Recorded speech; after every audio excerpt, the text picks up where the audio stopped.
Everyone remembers the Steel Curtain, the defense that made the '70s Steelers a dynasty. But that same team's offense led the entire NFL in points scored.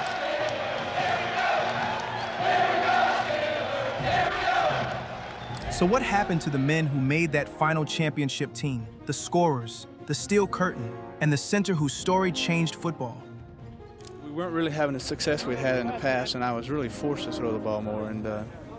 And with the receivers I had and the time that I had, we were able to have some success throwing it. Let's start with the quarterback who ran it all, Terry Bradshaw. By 1979, Bradshaw wasn't just managing games anymore. He was the reason the Steelers led the league in scoring. He threw for over 3,700 yards that season, setting career highs in passing yards, completions, and attempts, and even survived a brutal 5-game stretch of interceptions to close out the year. Then the postseason arrived, and he flipped a switch. So where did that arm go after football? Straight to a broadcast desk. And joining us today in our studios is a man who has twice led the Steelers to Super Bowl victories over those Cowboys, Terry Bradshaw. Bradshaw spent a decade at CBS before becoming one of the faces of Fox's NFL pregame show, a chair he's held for over 2 decades now. He's not shy up there either. He's ripped current Steelers coaching and quarterback play on live television. Tomlin still needs to prove he's a great coach. Oh, I don't think he's a great coach at all. Feuds that have made their way back to the men he's talking about. Off camera, Bradshaw built a business identity around his own name. He sold peanut butter with his face on the label back in the '80s, and more recently launched his own Kentucky Straight Bourbon. For a while, surveys ranked him as the most trusted and popular retired football player in the country. In 2006, he gave his 4 Super Bowl rings, his Hall of Fame ring and bust, and a game-worn jersey back to Louisiana Tech, the school that built him. What an honor it was to come here, and how this was the happiest time of my life at this university. Terry Bradshaw is still talking football every Sunday, just from behind a different kind of pocket now. If Bradshaw was the arm, Franco Harris was the legs, and the most famous play in NFL history belongs to him. And his pass is broken up by Tatum. Tipped off! Franco Harris has it! And he's over! Franco Harris! The Immaculate Reception happened years before 1979, but it's the reason every Steelers fan already knew his name by the time this offense was breaking scoring records. The part I do remember is leaving the backfield because Bradshaw was scrambling and telling myself, Franco, go to the ball. In 1979, at 29 years old, Harris posted a career high in yards from scrimmage and made his 8th straight Pro Bowl. In Super Bowl XIV, he ground out 2 touchdowns, extended his career Super Bowl rushing yardage record, and became the game's all-time leader in rushing scores. 4 rings, a resume that speaks for itself.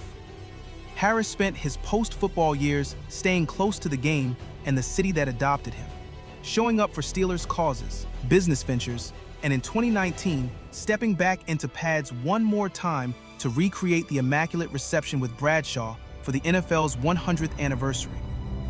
The ball bounces somehow because Franco scoops it up and takes it in for the winning score, and the Steelers win it. Franco Harris passed away in 2022. When the news broke, his family talked less about the football and more about who he was. Kind, generous, humble. Pittsburgh named a street after him. The city hasn't stopped saying his name since. Now the receivers, starting with the man who made catching the ball look like ballet. Lynn Swann. If you had to invent a name for a graceful athlete, you couldn't pick a better one. Lynn Swann. Swann's game was built on big moments, the kind of leaping, contorting catches that turned Super Bowls into highlight reels. My mom never wanted me to play football. You know, my dad thought I wasn't a very good athlete.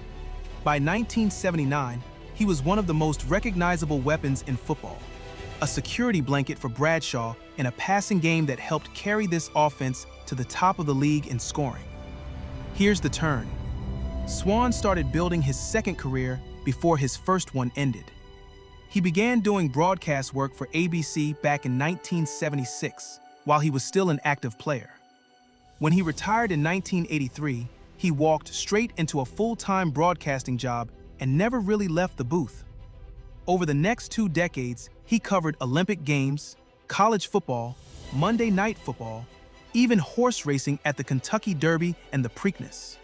Lynn Swann didn't fade out of the public eye after football. He just changed which side of the camera he was standing on. On the other side of that receiving corps was John Stallworth, the guy who did his damage a little quieter than Swann, but just as often.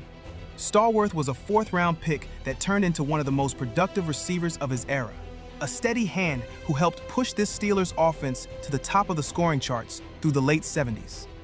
It wasn't about a Hall of Fame jacket. It was about helping our team win games and win Super Bowls. It was about supporting my teammates and having them respect me for the job that I was doing. After he hung it up, Stallworth didn't go into broadcasting. He went into business, building a successful career in the private sector for years.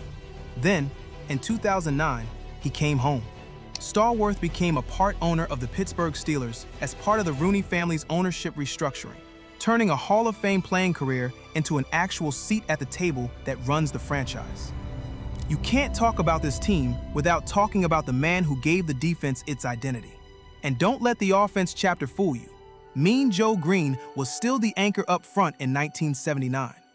Most people know him from one commercial. A tired, limping Greene tosses his jersey to a kid in the tunnel in exchange for a Coke. Hey, kid.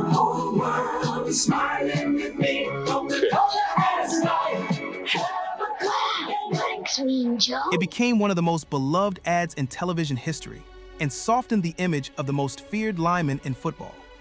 Off the field, Greene has spent his later years giving back. In 2018, he set up a memorial scholarship in his late wife's name, helping students in Texas whose parents have battled cancer. His alma mater, North Texas, put up a statue of him outside its stadium and dedicated a residence hall in his honor. He's remembered there as the most famous player the school ever produced. Greene has said he doesn't want to be remembered as mean at all, just as someone who set a standard. Jack Lambert didn't need a nickname. He just needed that snarl and the gap where his front teeth used to be, and quarterbacks got the message. He was the middle linebacker holding this defense together while the offense racked up points around him. If I could start my life all over again, I would be a professional football player, and you damn well better believe I'd be a Pittsburgh Steeler. After football, Lambert spent roughly a decade as a volunteer deputy wildlife officer and also coached youth sports. But mostly, he disappeared, on purpose. Outside of his Hall of Fame induction and the Steelers' final game at Three Rivers Stadium, Lambert has rarely shown up for football-related events.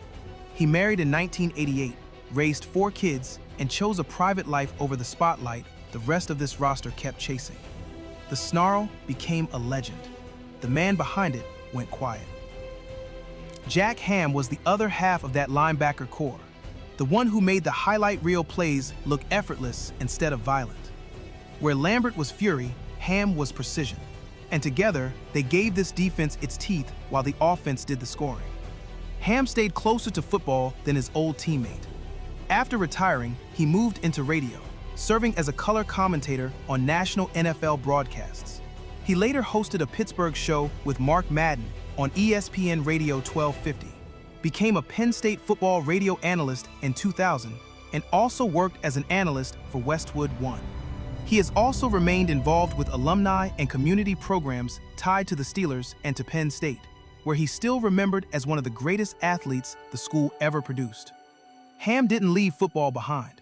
He traded the linebacker's view for a microphone and kept explaining the game he once mastered.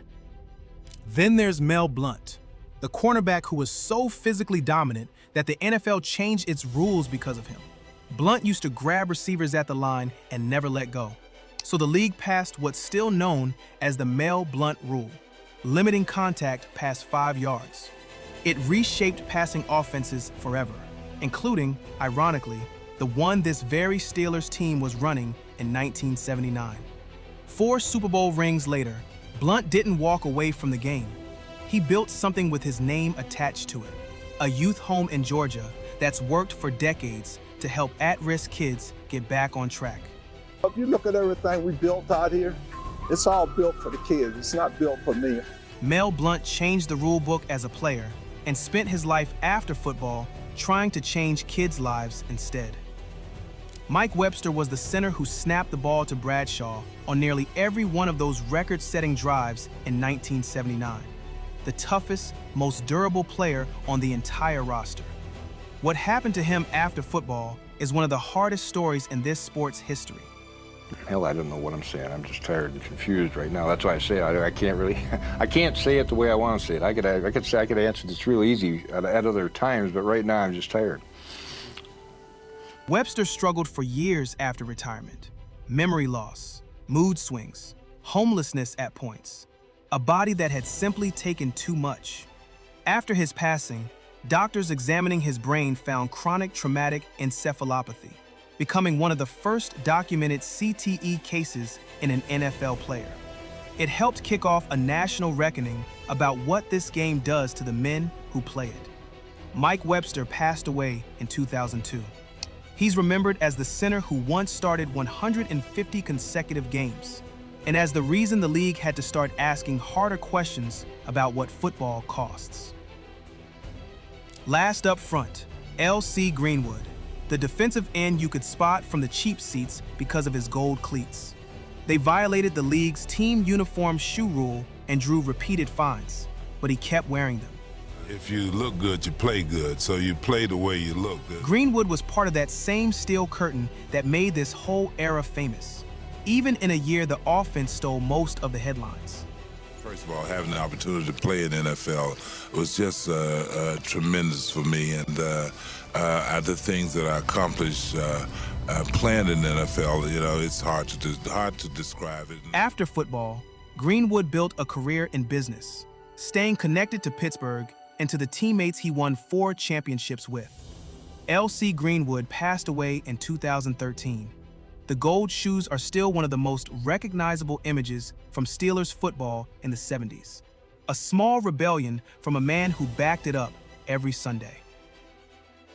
10 names, 4 rings, one offense that, for 1 year, outscored every team in football, and a defense that's still the reason people remember this dynasty at all. Some of these men are still on television.